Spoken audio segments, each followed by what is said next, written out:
Oi gente, bom dia, boa tarde, boa noite. Eu espero que este vídeo não seja uma tortura para vocês. E é exatamente disso que a gente vai falar hoje. Tortura! Então, tortura é essa coisa horrível, um dos tipos de violência mais inescrupulosos que a humanidade tem e que está na Declaração dos Direitos Humanos que nenhum homem pode ser torturado ou sujeito a condições inumanas de qualquer forma, né? E a gente bem sabe que o mundo não é bem assim, existe tortura, existe muita coisa errada e situações de fato muito inumanas acontecendo. Mas isso, esses aspectos técnicos, a gente vai deixar para outro momento. A gente quer saber agora de filosofia. Então, normalmente quando se pesquisa sobre esse assunto, são duas linhas de pensamento que a gente encontra. De Kant e do utilitarismo, né? Então, Kant diz o quê? Que nenhum homem deve ser tratado ou visto como ferramenta. Então a gente tem esse espírito autônomo, né, que se basta, e que a tortura seria uma forma de limitar, de barrar isso e ir contra a vontade de um ser humano para obtenção de uma informação ou para qualquer meio que seja, né?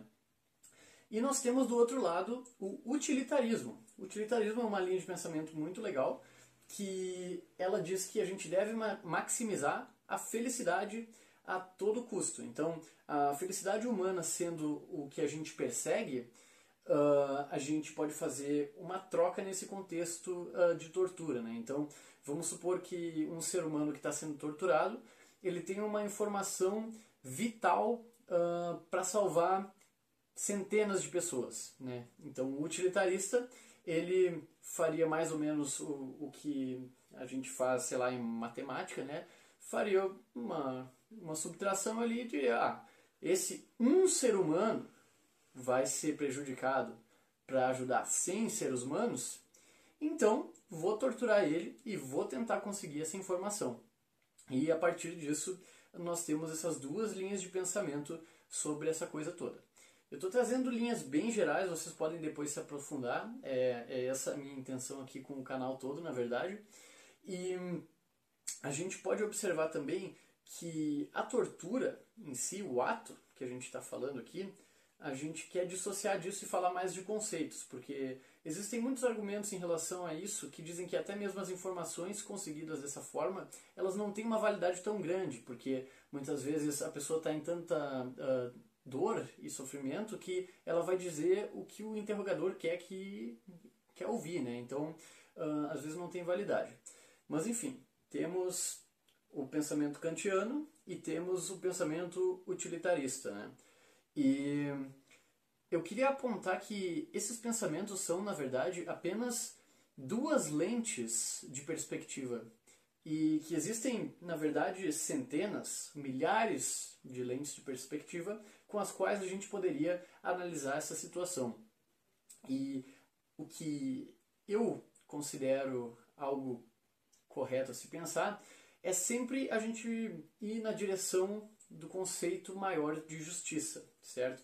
Então, quanto mais, independente se eu vou usar o pensamento kantiano ou utilitarismo, ou uma combinação bizarra dos dois, eu tenho que sempre me aproximar do conceito intangível que é mais correto.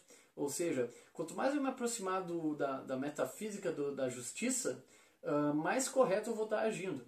Só que, claro, quando a gente chega na hora do mundo prático e de expor, traduzir o conceito perfeito de justiça, né, metafísica ou algo, essa perfeição, né, de julgo, às vezes fica um pouco complicado e, inclusive, as leis elas não conseguem se fortificar a ponto de proteger as pessoas desse tipo de coisa. Então, eu queria fazer um vídeo bem curtinho mesmo sobre isso e eu espero que vocês tenham gostado. Me falem vocês como vocês veem essa questão. Vocês acham que vale, né, trespassar a liberdade de um ser humano para extrair informação? Vocês têm algum conhecimento de algum caso que vocês tenham ouvido que tornou alguma situação peculiar que isso deu de fato certo ou deu de fato errado. O que vocês acham sobre esse assunto?